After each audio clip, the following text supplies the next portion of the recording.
Historias para Catecismo. La verdadera sabiduría cristiana se encuentra en el Catecismo. Escúchanos y disfruta cada día de una historia nueva. Acompáñanos.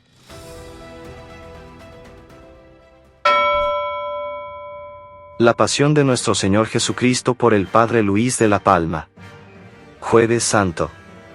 Por la mañana del jueves, primer día de los panes ácimos, estando el Salvador en Betania o quizá ya camino de Jerusalén, los discípulos le preguntaron dónde le gustaría que prepararan lo necesario para celebrar la Pascua. El Salvador encargó a Pedro y a Juan de los preparativos, y les dijo: adelantaos vosotros dos a Jerusalén y, al entrar, encontraréis un hombre con un cántaro de agua en la cabeza, seguidle hasta la casa donde vaya, y al dueño le dais este recado de mi parte: el Maestro te envía a decir, el momento está muy cerca, quiero celebrar en tu casa la Pascua con mis discípulos. Y él os enseñará una sala grande, amueblada, preparad allí las cosas. Los dos discípulos obedecieron y todo sucedió como el Salvador les había dicho, y prepararon lo necesario para la fiesta en casa de aquel hombre afortunado a quien Jesús, con un recado tan amistoso, pidió su casa. El Salvador llega a Jerusalén para celebrar la Pascua. Después, llegó el Señor, con los otros discípulos, a Jerusalén y fue a casa de su amigo, que le estaba esperando. Encontraron todo preparado: el cordero, las lechugas amargas, los panes sin levadura, los bastones y las demás cosas necesarias para celebrar la Pascua 1. A la hora indicada inició el Señor la ceremonia, sacrificaron el cordero, rociaron con su sangre el umbral de la casa, y lo asaron al fuego. Luego el Señor se calzó, se ciñó el vestido, tomó el bastón y se puso en pie junto a la mesa, y los apóstoles hicieron lo mismo. Después comieron el cordero con pan sin levadura y lechuga amarga, de pie y deprisa, como quien está de paso. Los judíos hacían todo esto en recuerdo de su liberación y salida de Egipto, y era también como una figura o símbolo de la liberación del pecado que habíamos de conseguir gracias a la sangre derramada por Jesucristo, nuestro Salvador. En aquel momento, y con una gran entereza, estaba comenzando su pasión. Terminada la ceremonia, dejaron los bastones y se sentaron a la mesa para la cena ordinaria. Mientras comían, el Salvador, con toda su ternura, puso de manifiesto el tremendo amor que sentía por sus apóstoles, diciéndoles cuánto había deseado cenar con ellos antes de morir. He deseado ardientemente comer esta Pascua con vosotros antes de padecer. El misterio que iba a suceder en aquella cena era tan grande, que necesitaba para realizarse del infinito deseo del Hijo de Dios. Les dijo también que aquella era su última cena, y que ya no cenaría más con ellos hasta que se viesen juntos en el banquete del cielo, donde todo deseo se cumple.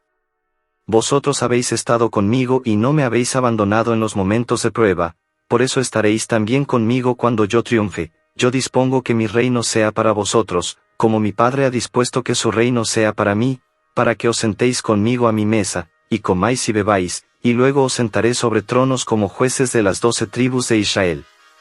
Esto decía el Salvador a sus amigos, consolándoles, porque quedaban huérfanos, y les prometía una gran herencia para después de su muerte. Judas estaba entre ellos disimulando su traición. Y el Salvador, con su inimitable misericordia, comía a la mesa y en el mismo plato con un hombre de quien sabía que trataba de venderle, y que había señalado ya el precio, y que no pensaba en otra cosa sino en encontrar la ocasión oportuna para entregarle. El Señor, para hacerle ver que sabía su secreto, que iba a morir voluntariamente, y para ablandar su corazón, se quejó: ciertamente os digo que uno de vosotros me va a traicionar. Al oír esto, todos se entristecieron, y se miraban unos a otros asustados, y examinaban su propia conciencia por ver si había en ella algún rastro de esa traición. Aunque su conciencia no les acusara, por temor y para tranquilizarse a sí mismo y a los demás, cada uno preguntaba con humildad: Señor, ¿soy acaso yo? Siguieron cenando, estaban 13 en la mesa y, es probable, mojarían el pan 3 y hasta 4 personas en un mismo plato. Los apóstoles insistían al Señor para que dijese quién era el traidor, y les librase así de la sospecha de los demás y de su propio temor. Pero el Salvador quería salvar a Judas, y no descubrió del todo el secreto, no fuera a ocurrir que el odio de sus compañeros terminara de hundirle del todo. Jesús, al contrario, recalcó más la amistad, que despreciaba a Judas con su traición, de verdad os digo que el que me ha de vender, no solo está a la mesa conmigo, sino que moja su pan en mi mismo plato. El Hijo del Hombre sigue su camino, hacia la cruz, pero va porque quiere, y por obedecer a su Padre, y para salvar a los hombres, así está escrito, pero desdichado del que entrega al Hijo del Hombre, ahora se cree que triunfa y que va a ganar amigos y dinero, pero en realidad va hacia el tormento eterno, tan grande, que más le valiera no haber nacido. Judas, al verse descubierto, y que la señal de mojar en el plato iba por él, con tan poca vergüenza en la cara como poco era el temor de Dios que tenía en el corazón, preguntó, ¿soy yo acaso, Señor? Y el Salvador, en voz baja, para que los demás no lo oyeran, respondió, tú lo has dicho, que, según el modo de hablar de los hebreos, es lo mismo que decir, sí. El Salvador lava los pies a sus apóstoles. Era la noche del jueves, antes del día solemne de la Pascua.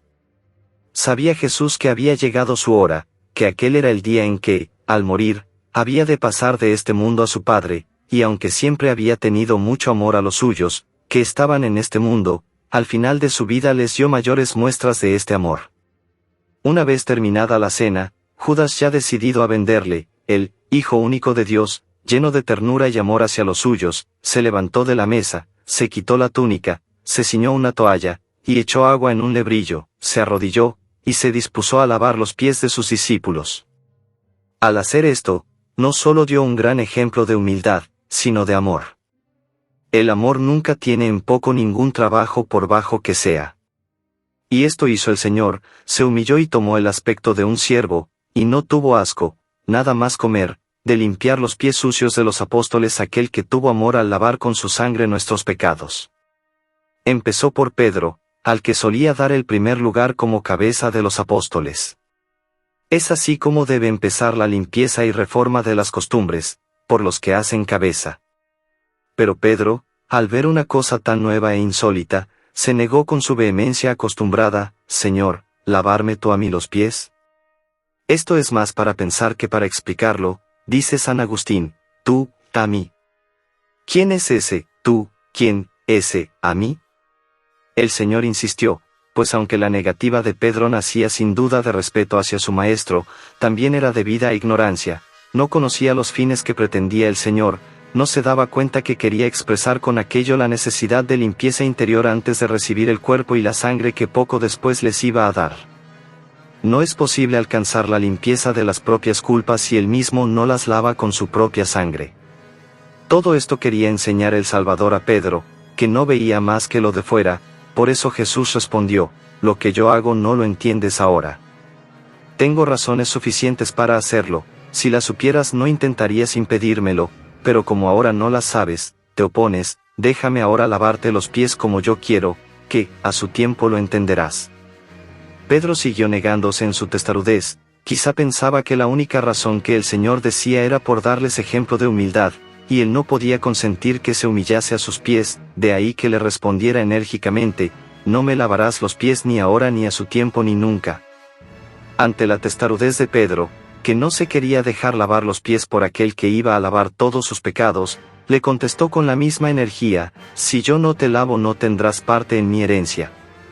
No intentes, Pedro, impedir que quite los pecados a los hombres porque no lo puede hacer otro sino yo, que he venido al mundo a servir y no a ser servido, y a dar mi vida como rescate por todos los hombres, y no exageres tu cortesía y educación hasta el punto de hacerte daño a ti mismo porque, si no te lavo yo, puedes despedirte de mi amistad, y serás para mí como quien no tiene nada que ver conmigo.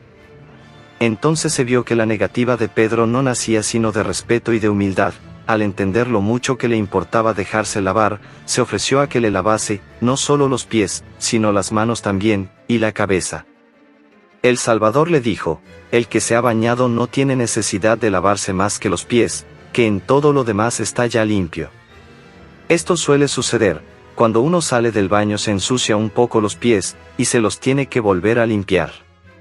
Cuando uno está limpio de pecados mortales, puede ser que se ensucie un poco con pecados veniales, y es conveniente que se lave, y es necesario que cada vez se purifique más para recibir el cuerpo y la sangre de Cristo. El Señor tenía clavada en el corazón la pérdida de Judas, y no dejó escapar esta nueva ocasión, así que, para demostrarle su sentimiento, para moverle a que se arrepintiera, como de paso, añadió, vosotros estáis limpios, pero no todos. Porque como sabía quién le había de entregar, por eso dijo, no todos estáis limpios. Luego, todos se dejaron lavar los pies, y ninguno se atrevió a poner la más mínima resistencia después de oír lo que el Señor había respondido a Pedro. Ya que el Salvador dijo que hiciésemos con nuestros hermanos lo que Él había hecho con nosotros, debemos estar muy atentos a lo que Él hizo para saber lo que debemos nosotros hacer. El Señor instituye al Santísimo Sacramento. Había llegado la hora en que Jesucristo nuestro Señor, sumo y eterno sacerdote según el orden de Melquisedec, tenía que ofrecer su cuerpo y sangre en un verdadero sacrificio. Con él iba a reconciliar a todo el mundo con Dios. Ese mismo cuerpo y sangre, que sería sacrificado en la cruz, quedó perpetuamente entre nosotros, bajo la apariencia de pan y de vino, para que fuese nuestro sacrificio limpio y agradable que ofrecer a Dios, bajo la nueva ley de la gracia. Jesucristo está realmente presente en ese sacramento, y nos da su cuerpo como verdadera comida, y su sangre como verdadera bebida en prueba de su amor, para fortalecer nuestra esperanza, para despertar nuestro recuerdo, para acompañar nuestra soledad, para socorrer nuestras necesidades, y como testimonio de nuestra salvación y de las promesas contenidas en el Nuevo Testamento. Amorosamente preocupado por el futuro de su Iglesia, y ya a las puertas de su pasión y de su muerte, no hacía otra cosa sino encomendar y ordenar las cosas de modo que no faltasen nunca ese pan hasta el fin del mundo. 2. Estaban los apóstoles atentos y en tensión para ver lo que iba a ocurrir con aquella nueva ceremonia. El Salvador se vistió la túnica que se había quitado, se sentó otra vez a la mesa, y, como si fuese a empezar otra nueva cena, mandó a sus apóstoles que se reclinaran como él. Todos expectantes, les dijo, «Habéis visto lo que he hecho con vosotros. Me llamáis Maestro, y Señor, y es verdad, porque lo soy, pues si yo, que soy vuestro Maestro y vuestro Señor, os he lavado los pies, quedáis obligados a hacer vosotros lo mismo, con caridad y humildad, por dificultoso que os parezca y aunque os desprecien. Porque yo os he dado el ejemplo, así que, como lo he hecho yo, de la misma manera lo tenéis que hacer vosotros, porque el siervo no es más que su Señor ni el enviado es más que el que le envía. Si entendéis bien estas cosas, seréis felices cuando las hagáis».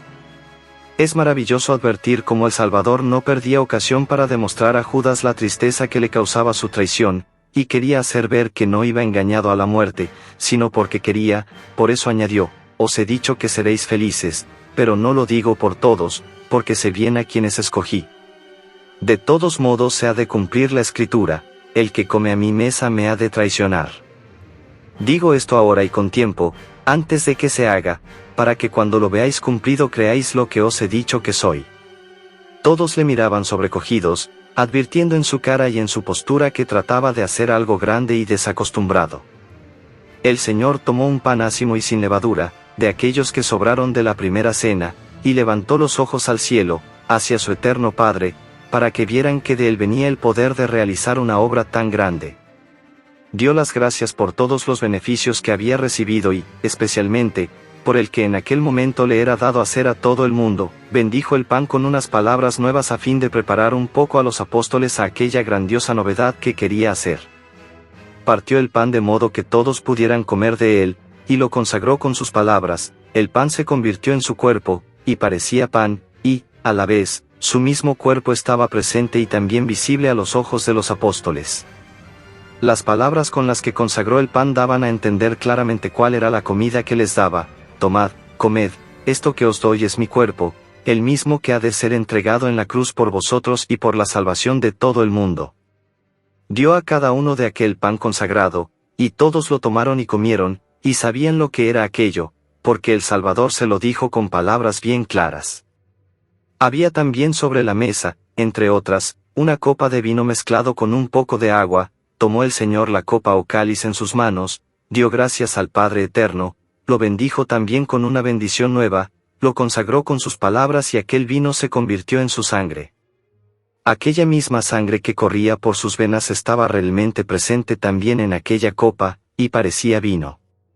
Las palabras con las que había consagrado el vino fueron tan claras que los apóstoles entendieron bien lo que les daba a beber. Bebed todos de este cáliz, porque esta es mi sangre con la que confirmo el Nuevo Testamento, la misma sangre que derramaré por vosotros en la cruz para que se os perdonen los pecados. El Salvador había venido al mundo para hacer una humanidad nueva, y para establecer con ella una nueva alianza y un testamento mucho mejor que el Viejo Testamento que había establecido antes con los antiguos judíos. Los mandatos de este testamento nuevo son más suaves y más perfectos, y las promesas que se hacen, más grandes, porque ya no se refieren a bienes temporales sino eternos. Y este Nuevo Testamento se confirmó no con sangre de animales, como el viejo, sino con la sangre del Cordero sin mancha, que es Cristo. La sangre que Jesucristo derramó en la cruz tuvo la eficacia de quitar todos los pecados del mundo. Este fue el testamento que instauró el Señor en su última cena, y estaban presentes los 12 apóstoles representando a la futura iglesia. Para dar mayor firmeza a lo que ordenaba, el Señor dio a beber su sangre con estas palabras: esta es mi sangre con la que confirmo el Nuevo Testamento, la misma sangre que derramaré por vosotros en la cruz para que os perdonen los pecados. El Señor pretendía que este sacrificio y sacramento durase en su iglesia hasta el fin del mundo, por eso, no solo consagró él mismo el pan y el vino sino que dio ese poder a los apóstoles, para que ellos también consagraran y transmitieran ese poder hasta que él viniese a juzgar el mundo. Les mandó expresamente que cuantas veces celebrasen este sacrificio lo hicieran acordándose de él, y del amor con que moría por los hombres. Por eso se quedaba entre los hombres y les dejaba un legado tan rico como es su cuerpo y su sangre, y todos los tesoros de gracia que mereció con su pasión, así nunca podrían olvidarse de él. Siempre que hagáis esto, hacedlo acordándoos de mí. Este pan está destinado al sustento de los hombres que van como peregrinos por el mundo. Es tan grande y fuerte el fuego de su amor, que hace a los hombres santos, los transforma con el amor de quien les tiene tanto amor. Estas divinas palabras deben ser recibidas con fe y todo agradecimiento. Aquel Señor que no engaña dijo: tomad y comed, que esto es mi cuerpo. Bebed todos de este cáliz, que es mi sangre. Es grande su generosidad, solo digna de Dios. ¿Qué podré yo darte, Señor, por este beneficio? Diré con todo el afecto de mi corazón: mira, Señor, este es mi cuerpo, te lo ofrezco en el dolor, en la enfermedad, en el cansancio y la fatiga, en la penitencia, esta es mi sangre, te la ofrezco si tú quieres que tenga que derramarla por tu gloria, esta es mi alma, que quiere obedecer en todo tu voluntad. Jesús dice a Juan quién es el traidor. Después de todas estas cosas, al ver el Señor que su muerte se acercaba, y que Judas persistía en su obstinación, se entristeció aún más y, lleno de congoja, repitió: de verdad os digo que es uno de vosotros el que me ha de vender. Judas, sin embargo, endurecido, permaneció en su mal propósito. No le bastó que Jesucristo le hiciera ver que conocía su traición, ni tampoco que se lo repitiera tantas veces y de tantas maneras. No se inmutó ante su maestro arrodillado a sus pies, siguió sentado a la mesa con todos, y miraba y hablaba a aquel que sabía su traición, y comía en su mismo plato, y hasta recibió el sacramento del cuerpo y sangre del Señor. Por eso Jesús, tan cerca de aquel hombre ingrato y obstinado, repitió, ahogado por la tristeza: de verdad os digo que es uno de vosotros el que me ha de vender. Como no decía el nombre, todos se asustaban, y seguían mirándose unos a otros a ver por quién lo decía. Su conciencia no les acusaba, es cierto, pero creían más al Señor que a su propia conciencia, y reconocían que, como eran hombres, podían fácilmente cambiar y caer. Pedro, con su acostumbrada impetuosidad, estaba ansioso por descubrir al enemigo, para despedazarle con sus propias manos si pudiera. No se atrevía a preguntarlo directamente al Señor y, por otro lado, no podía soportar más tiempo aquella duda. Sabía el cariño especial que el Salvador demostraba a Juan en presencia de todos, y como a Juan le resultaba fácil preguntarlo sin llamar la atención, le hizo señas desde su sitio para que averiguase a quién se refería. Juan estaba echado sobre el pecho de Jesús, y le pidió que le dijese quién era. El Señor le respondió en voz baja: solamente lo oyó Juan, aquel a quien yo dé el pan mojado. Tomó un trozo de pan, lo mojó en alguna salsa que quedaba en la mesa, y se lo dio a Judas. Aquel gesto fue para Juan la respuesta a su pregunta, para Judas, otra prueba de cariño para ablandarle el corazón, y para obligarle a cambiar su mal propósito. Pero, aquel desgraciado, por su culpa, empeoraba siempre con los remedios que el Señor le daba para salvarle. Judas se comió aquel trozo de pan y, después de ese bocado, Satanás entró en su alma. El demonio le había inducido a que concertase la venta de su maestro, pero ahora, adueñándose de él con más fuerza, le instó a que ejecutara inmediatamente su plan. El Salvador, al verle cegado y fuera de sí, le dijo con calma: haz pronto lo que tengas que hacer. Nadie, excepto Juan, entendió el verdadero sentido de estas palabras. Imaginaron, pues Judas se encargaba de la bolsa y de los gastos comunes, que el Señor le enviaba a comprar alguna cosa o a que diese alguna limosna, como solía. Pero el Salvador hablaba de su alma, por eso le dijo: haz pronto lo que tengas que hacer. No le aconsejaba que ejecutase una maldad tan grande, al contrario, se lo echaba en cara, haciéndole ver que leía su pensamiento. No trataba tampoco de impedirle lo que iba a hacer, porque era infinitamente mayor su deseo de padecer la muerte por amor que el odio que sentía Judas y su deseo de venderle. En cuanto Judas se comió el bocado, y oyó lo que el Señor le decía, movido por Satanás, salió inmediatamente del comedor y de aquella casa donde estaba Jesús, para no volver jamás junto a él. Cuando Judas salió, ya era de noche. Jesús se despide de su madre. La Virgen María no ignoraba la causa por la que el Hijo de Dios se había hecho hombre en sus entrañas. Sabía que era para redimir a los hombres y que, por ello, sufriría un cruel tormento, y derramaría su sangre, y moriría en la cruz. Lo sabía por lo que había leído y meditado en la Sagrada Escritura, aún antes de que su Hijo se encarnara. Lo sabía también por la profecía del viejo Simeón, cuando ella y José presentaron a Jesús en el templo. Y además lo supo gracias a las frecuentes conversaciones que tendría con su hijo sobre este tema.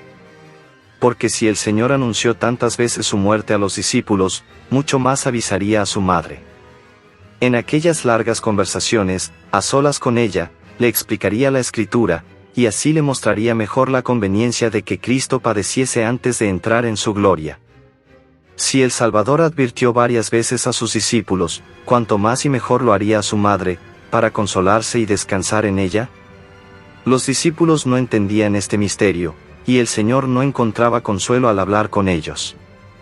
La primera vez que se los dijo, quisieron convencerle de que no debía padecer. Eso es lo que intentó Pedro. Cuando volvió a anunciarle su muerte, ya próxima, como vieron que no había esperanza de impedírselo porque el Salvador estaba dispuesto a padecer, se pusieron tristes y se asustaron. Después, mientras rezaba en el huerto de los olivos, y ellos estaban ya prevenidos y repetidamente avisados, al verle en aquella agonía y que intentaba consolarse con ellos, se caían de sueño por la tristeza. El Señor no podía encontrar descanso en ellos, unas veces tenía que reprender su celo imprudente, otras, animar su flojera con un consuelo, otras veces tenía que exhortarles con su doctrina y fortalecerles contra la tentación. Sí, a pesar de esto, el Señor insistía en confiar su pena y buscar alivio en donde encontraba tan poco. ¿Cómo no iba a hacerlo también con su madre? Le haría saber sus preocupaciones y tristezas, y así descansaría en ella. Le contaría las calumnias y envidias, el odio y la persecución que sufría, le prevendría del fin en que había de terminar todo. Entre aquella borrasca y tempestad iba al final a morir ahogado entre las olas. Muchas veces trataría con su madre de estas cosas, desahogándose. Ella entendía profundamente este misterio, lo aceptaba con plena conformidad, lo sentía con toda su ternura, y ofrecía su dolor llena de fe, porque su corazón es semejante y muy unido y casi uno con el de su Hijo. Siempre que la Virgen María pensaba en la pasión de Jesús, sentía ya con la experiencia lo que había profetizado Simeón: tu alma será atravesada como un puñal. Cada vez que veía a su hijo le venían a la mente los tormentos que sufriría en cada uno de sus miembros, imaginaba su cabeza clavada de espinas, su cara abofeteada, la espalda sangrante de azotes, los pies y las manos clavados, su pecho herido por la lanzada.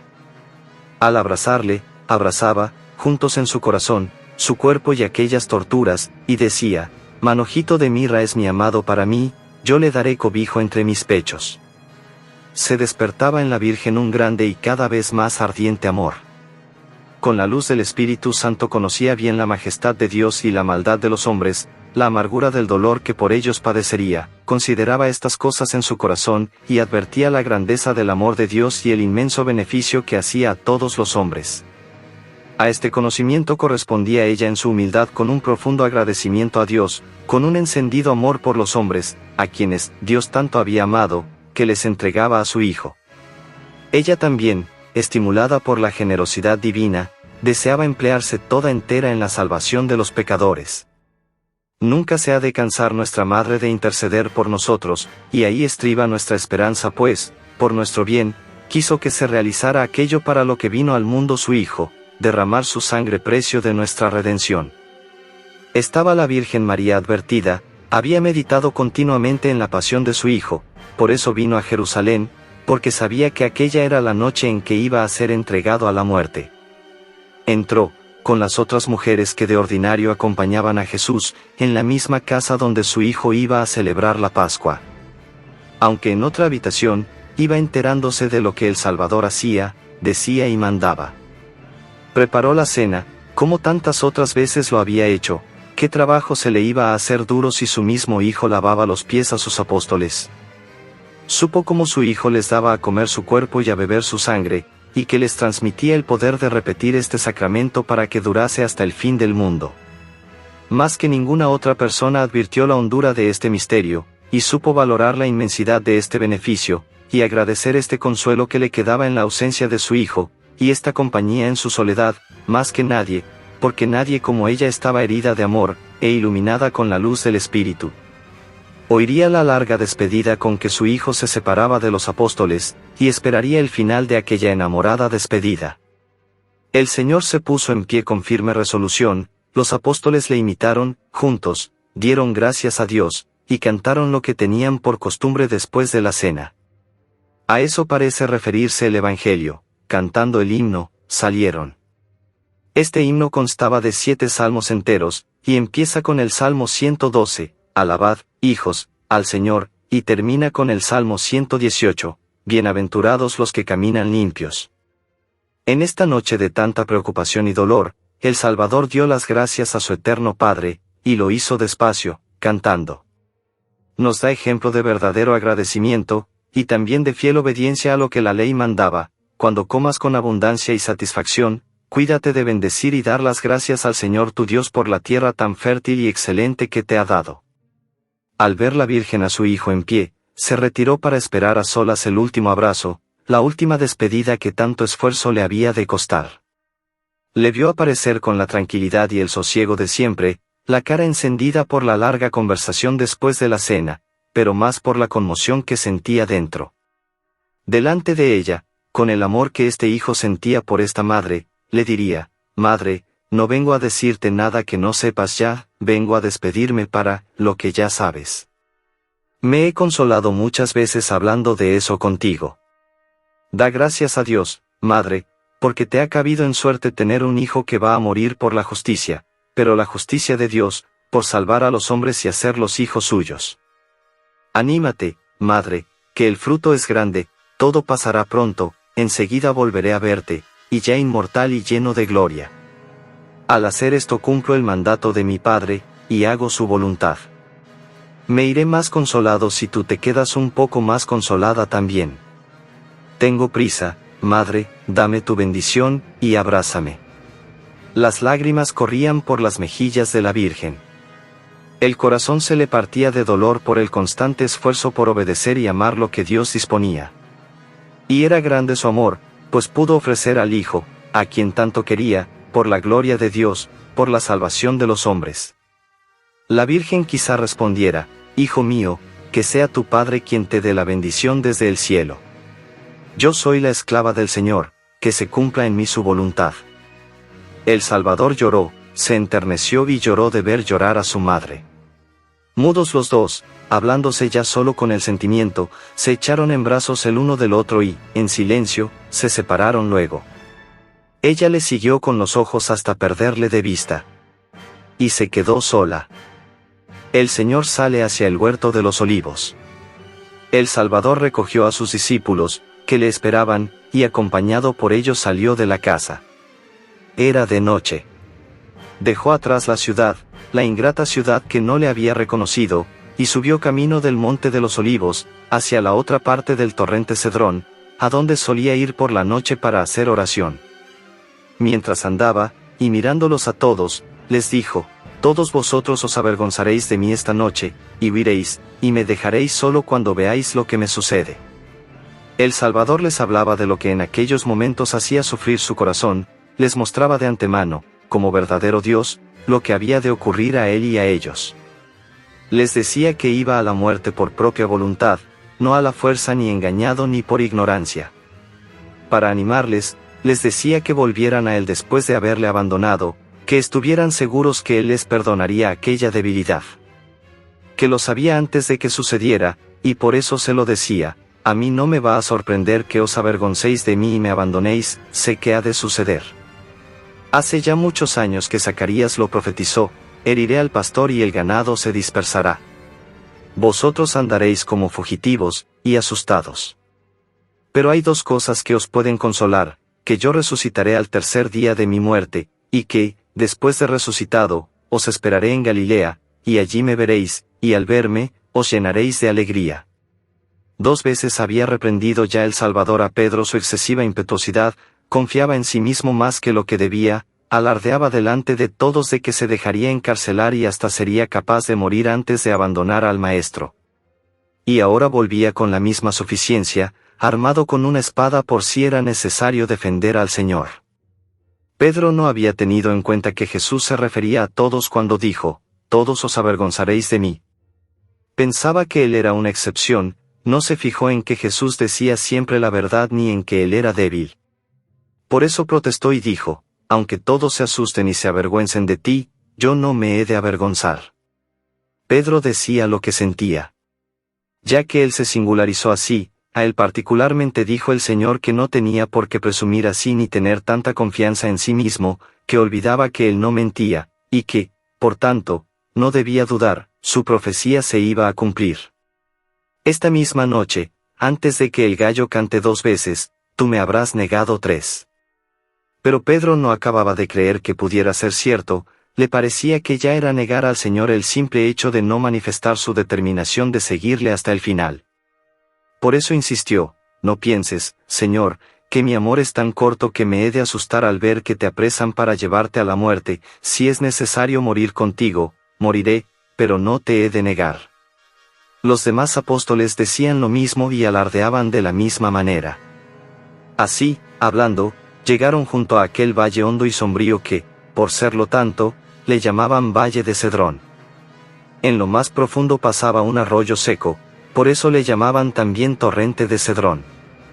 En la otra parte del torrente, a la izquierda, en la falda del monte de los Olivos, estaba el huerto de Getsemaní que, por ser un lugar solitario y apartado, lo había elegido el Señor para hacer oración muchas otras veces.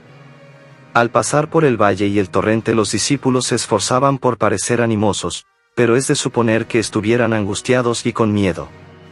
El valle era oscuro, y hondo el torrente, los árboles espesos, se alargaban las sombras negras por los riscos y concavidades del monto, la soledad y el silencio eran grandes, la noche cerrada, y muy tarde ya, porque había pasado bastante tiempo desde que Judas salió, y ya era de noche. Habían hablado de traiciones, de deshonra, de torturas y de muerte. El efecto que todo esto pudo producir, en medio de aquella oscura soledad, en el ánimo de unos hombres débiles e indefensos es evidente. Llegaron a la entrada del huerto y Jesús mandó a 8 que se quedasen allí, les encargó que velasen y que no se durmieran, que él iba a hacer oración y que ellos hicieran lo mismo para no caer en la tentación. El Señor busca el consuelo de sus amigos. Se fue más adentro del huerto con los otros 3, con Juan, Santiago y Pedro, pero también de estos 3 se apartó, como un tiro de piedra. El Salvador empezó a sentir un terrible miedo y una angustia tan honda que le llenaban de tristeza. Necesitó decírselo a los 3 discípulos más queridos: mi alma está triste hasta la muerte, es una tristeza que me mata. Los evangelistas hablan de esta tristeza con diferentes nombres. La tristeza es un sentimiento que nace ante el dolor que uno está sufriendo. Le llaman pavor o miedo, que nace del daño que uno espera sufrir. Ambas cosas, la tristeza con el miedo y el miedo con la tristeza, como si fueran dos pesadas losas, apretaron el corazón del Señor hasta hacerle sentir angustia. Comenzó a sentir miedo y angustia. Tenía el Salvador muchos motivos de angustia y tristeza encerrados en su corazón, y los había sufrido durante toda su vida, pero en aquel momento su dolor fue aún más fuerte. Es verdad que Jesucristo veía a Dios con infinita claridad, y lo ordinario es que quien ve a Dios así no pueda sufrir ninguna pena, que su cuerpo y su alma gocen de una felicidad sin límites. Pero Dios quiso que Jesucristo sufriera para que pudiéramos ser redimidos, sufrió el dolor en su cuerpo, y sufrió tristeza y angustia en su alma. Demostró que era un verdadero hombre al sufrir, y al sentir y al conmoverse. No fue menos salvador al padecer hambre, sed, cansancio y fatiga en su cuerpo, tampoco fue menos salvador al padecer tristeza, miedo y angustia en su alma.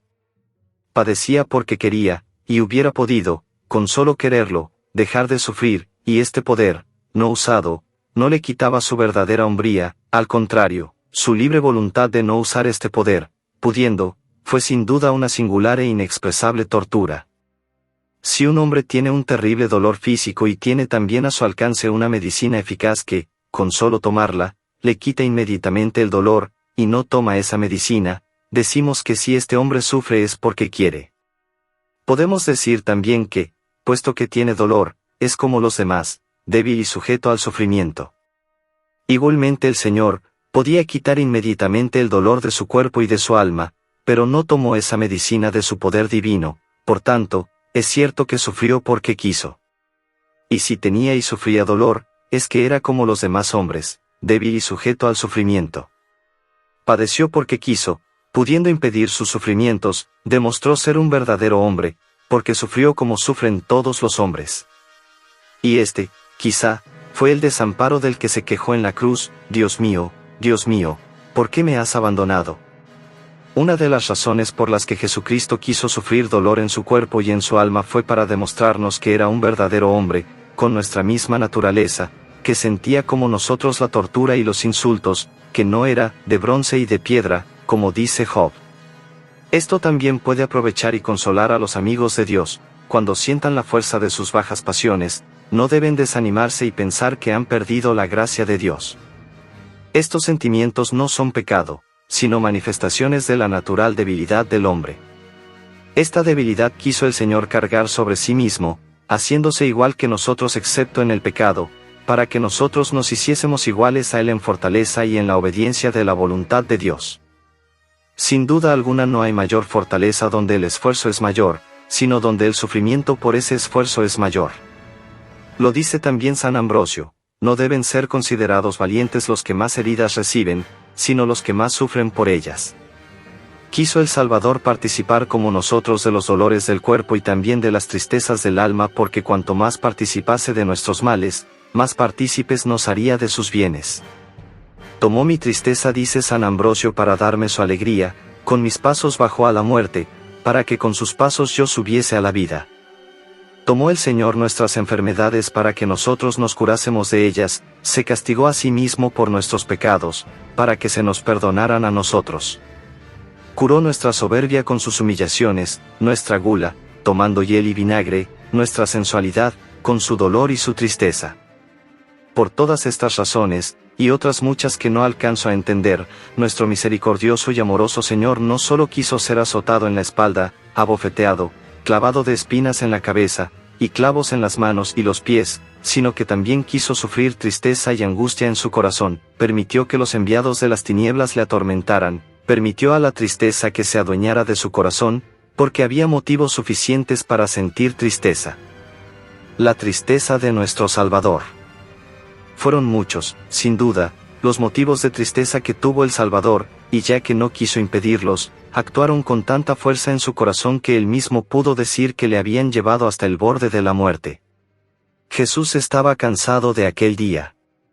Por la mañana fue a pie desde Betania a Jerusalén, donde celebró con sus discípulos la cena del Cordero Pascual, les lavó los pies, instituyó el sacramento de la Eucaristía y les dio de comulgar a todos, luego habló largo rato, procurando por todos los medios posibles animarles y consolarles, se olvidó de sí mismo para preocuparse de ellos, ocultándole su propia pena para no aumentar la suya. se deshizo en esta gran tarea de entrañable caridad. Recordad cómo les hablaba, les llamó, hijitos míos, mis amigos, les llamó escogidos y compañeros de sus penas y tentaciones, les dijo que debían estar más unidos a él que lo está el sarmiento con la vid.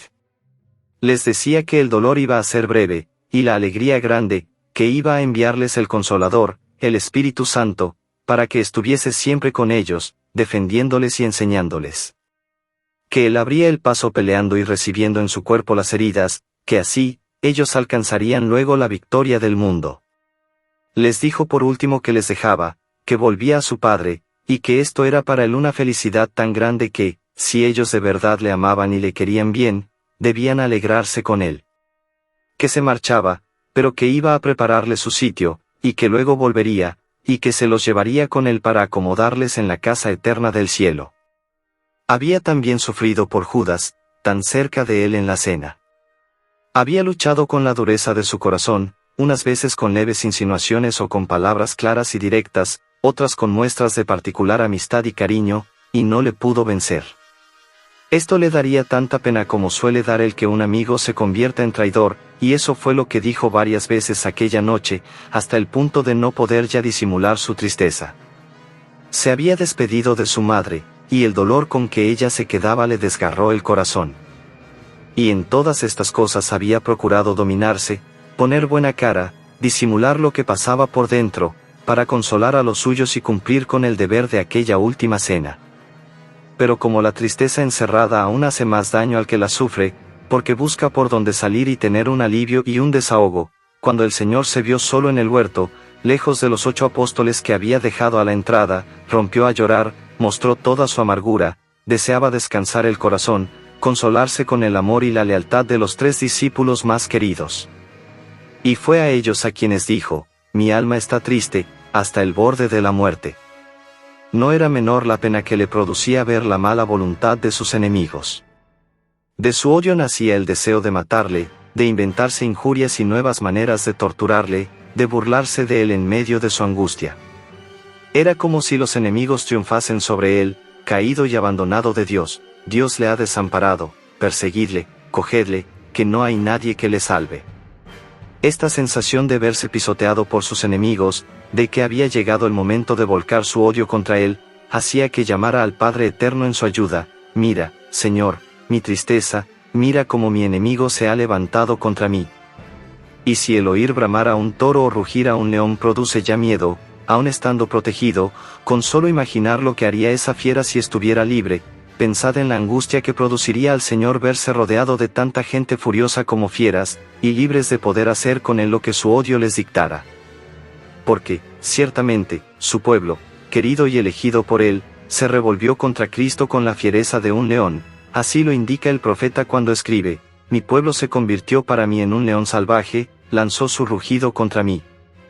A este odio de los sacerdotes principales y a esta mala voluntad de los poderosos del pueblo se refiere aquella profecía del Salmo: me rodeó un gran número de novillos, me cercaron toros enormes, abrieron contra mí sus bocas rugiendo como leones rapaces. El Señor conocía ya antes esta mala voluntad de sus enemigos, que habían de ser jueces, conocía todos sus planes y los pasos que iban a dar para condenarle. Muchos años antes, el profeta Jeremías lo pondera muy especialmente, como algo que iba a causarle un gran dolor y sufrimiento: tú, Señor, me lo dijiste y lo supe, me hiciste saber sus maquinaciones. Yo quedé entre ellos, como un manso cordero al que llevan a la muerte. Supo, además, el Señor que, al encontrarse rodeado por aquellos enemigos sin poder escapar ni quererlo, iba a ser abandonado también de sus amigos. No tendría ya quien le defendiese ante las calumnias y acusaciones, nadie abogaría por su causa, entre aquella gente, a nadie le importaría que muriera. De esto se quejaba él cuando decía: miro a mi derecha y veo que no hay nadie que se preocupe de mí, no tengo escapatoria, no hay nadie que me defienda. Él mismo expresa la angustia de este desamparo de los amigos: me deshice como el agua, se descoyuntaron todos mis huesos. Mi corazón es como cera que se derrite en mis entrañas. Tenía la muerte muy cercana, y veía en su imaginación todo el dolor que iba a sufrir, el tormento y la crueldad de la cruz. La imaginación muchas veces asusta más que la misma muerte, por eso a los condenados suelen taparles los ojos para que no vean ni el sitio ni el instrumento de su ejecución. Se procura también distraer a los condenados de su obsesión de la muerte por evitarles un poco la terrible ansiedad y el pavor de la espera. Pero el Salvador no tuvo a nadie que le aliviara, nadie tuvo misericordia de él en aquella impaciente tensión de un condenado a muerte. El agua de la tribulación entró hasta lo más hondo de mi alma. No podía dejar de pensar en la apasionada injusticia de los que iban a ser sus jueces, en la burla que iban a hacer de su afirmación de Hijo de Dios. Hasta los mismos esclavos le atarían para azotarle. Pensaba en el tropel de gente que le insultaría por las calles, camino de la casa del pontífice.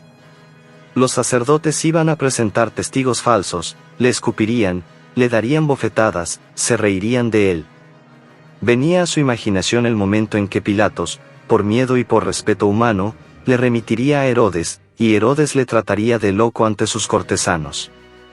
Devuelto a Pilatos, le haría azotar, los soldados le clavarían una corona de espinas para burlarse de su realeza, de él, verdadero rey de los hombres. Su corazón le daba vuelcos cuando pensaba en la sentencia pregonada públicamente por Pilatos, condenado a muerte, y de cruz. Oía los aullidos de la gente fuera de sí. Y todo eso lo verían sus amigos, las mujeres que le habían seguido, su misma madre. No es posible ver tan claramente, y de antemano, el propio dolor y humillación y vergüenza, y no morir de tristeza. Le era imposible apartar de su mente aquel terrible lugar, el Calvario. Vio cómo iba a ser crucificado, cómo era levantado en la cruz. Desnudo a la vista de todo el mundo. Rebajado a la categoría de un vulgar salteador de caminos, se veía allí, clavado, entre los dos ladrones. Durante más de 3 horas iba a estar allí, colgado en la cruz, desamparado de sus amigos, insultado por sus enemigos. Su madre le vería, oiría su desgarrador grito de agonía. No podemos pensar que alguno de estos sufrimientos se le escatimara al Señor, no debemos pensar que algún sufrimiento le resultara fácil. Fue tanto el dolor que sintió que, de espanto, empezó a temblar y a aterrorizarse. Comenzó a sentir pavor y angustia. Comenzó a entristecerse y a angustiarse. Para descansar un poco con sus 3 amigos, les dijo: mi alma está triste, hasta el borde de la muerte. Tengo angustia y tristeza de muerte. Siento tanto dolor que estoy a punto de morir. Me muero de tristeza. Quedaos un poco aquí, os lo ruego, quedaos conmigo. Despertaos, no os durmáis. Hacedme compañía. Tanto fue su dolor como su amor infinito. A pesar de tanta tristeza y dolor, esto no impidió que el Salvador se ofreciese con prontitud a la muerte, por obedecer a su Padre y por salvar a los hombres. Pero, al advertir la terrible carga que tomaba sobre sus hombros, entró en agonía.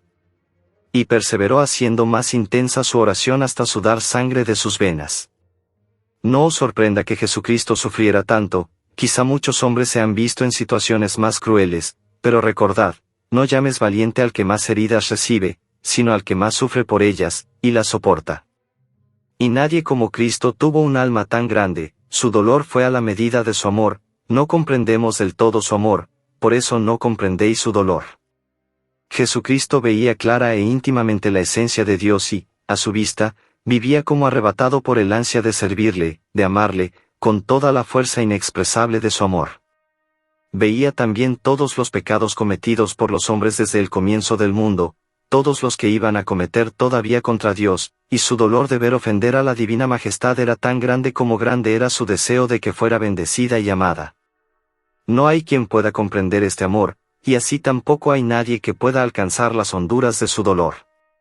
Quizá hayáis leído que algunos hombres, tan amoroso arrepentimiento sintieron de sus pecados, que no cabiendo en ellos tanto dolor, perdieron la vida.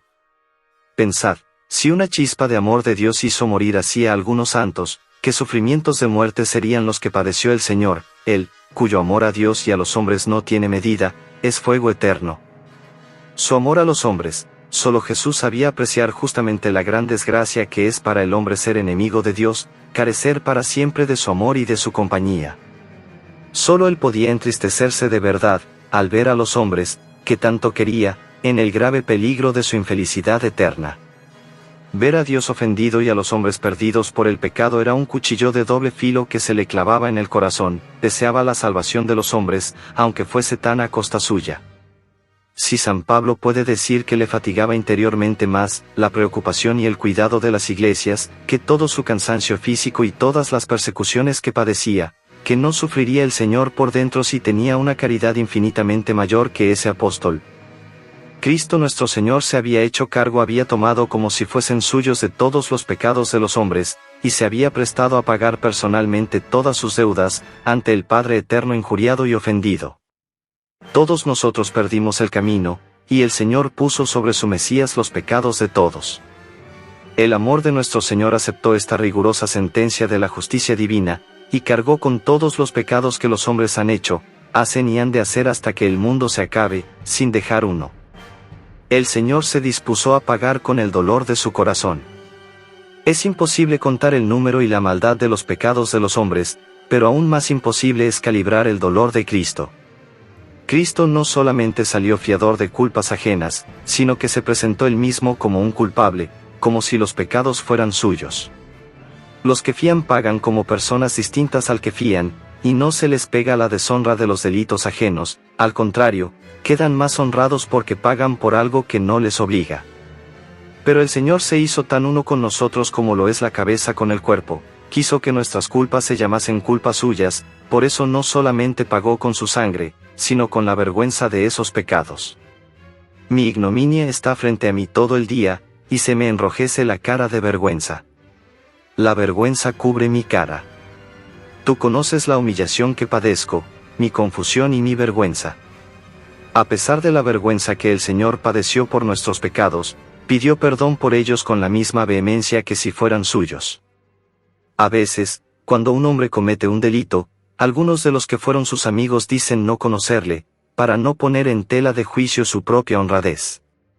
Y si un amigo verdadero se atreve a ayudar al delincuente, lo hace siempre dejando claro que él no tuvo nada que ver con el delito de su amigo. El Señor, en cambio, se presenta a ayudarnos a nosotros, delincuentes y pecadores, llamándonos amigos, hermanos, hijos suyos, llamándonos hasta miembros de su mismo cuerpo, unos con él, y lo proclama a gritos ante el tribunal de la justicia divina. Ruega que seamos perdonados, negocia nuestra absolución, se entrega él mismo como malhechor para pagar nuestra pena. Aunque pidió 3 veces en la oración que si era posible ocurrieran las cosas sin que él tuviera que morir, estaba bien seguro que no conseguiría esa petición, porque se había hecho cargo de nuestros muchos pecados, los llevaba ya como suyos, los gritos de mis pecados hacen imposible mi salvación. ¿Cómo sería su tristeza que le hizo sudar sangre de sus venas? ¿Qué vergüenza pasaría cuando escuchase, ante la presencia de Dios, los cargos de nuestros abominables pecados como si fuesen suyos? Ay de nosotros porque los hicimos. Parece que ya no podía ser mayor la tristeza de Jesucristo, pero sí. Nuestro desagradecimiento, que es lo que más duele a quien da con amor, hizo aumentar la tristeza que sentía. Vio que iba a haber muchos que no conocerían su esfuerzo en favor nuestro, tantos que no lo apreciaran, que no lo agradecieran. Vio que después de haber dado su sangre para limpiar nuestra inmundicia, aún habría quienes murieran eternamente. Esto hería su corazón de tal modo que es imposible decirlo con palabras. Sintió el nuevo pecado de los hombres, los que pisan su sangre y desprecian su amor. Mucho más duro es este desprecio si viene de los mismos cristianos, de quienes han recibido mayores muestras de amor, entonces el desagradecimiento desgarra más porque los que aman mucho se entristecen cuando les responden con desprecio. Dinos, Señor, ¿qué sientes, tú que nos tienes tanto amor, cuando te despreciamos y te olvidamos? Vio también, en una mezcla de dolor y de consuelo, como sus escogidos luchaban en la tentación, vio su mortificación y su esfuerzo, su penitencia, las persecuciones que iban a padecer, las injurias y la deshonra que sufrirían, su trabajo y su cansancio, su dolor y, a veces, su martirio. Miró todo esto como algo muy propio, porque muy de cerca le llagaba el corazón. Eran padecimientos de los suyos, eran padecimientos suyos. Padecían por su amor, por no ofenderle, en defensa suya. Eran perseguidos solo por ser sus amigos, porque le servían y le seguían a él. El Señor hacía suyo todo este dolor y lo padecía él. Si a Saulo, cuando perseguía a sus cristianos, dijo, ¿por qué me persigues? De la misma manera las piedras con que mataron al diácono Esteban le herían a él, y el fuego que quemaba a Lorenzo le quemaba a él, y todas las tribulaciones de sus santos le afligían. Él conocía todo, y penetraba mejor que nadie este dolor, y lo aceptó, y lo ofreció a su eterno Padre en su oración. El sufrimiento de su cuerpo místico era el sufrimiento de su propio cuerpo.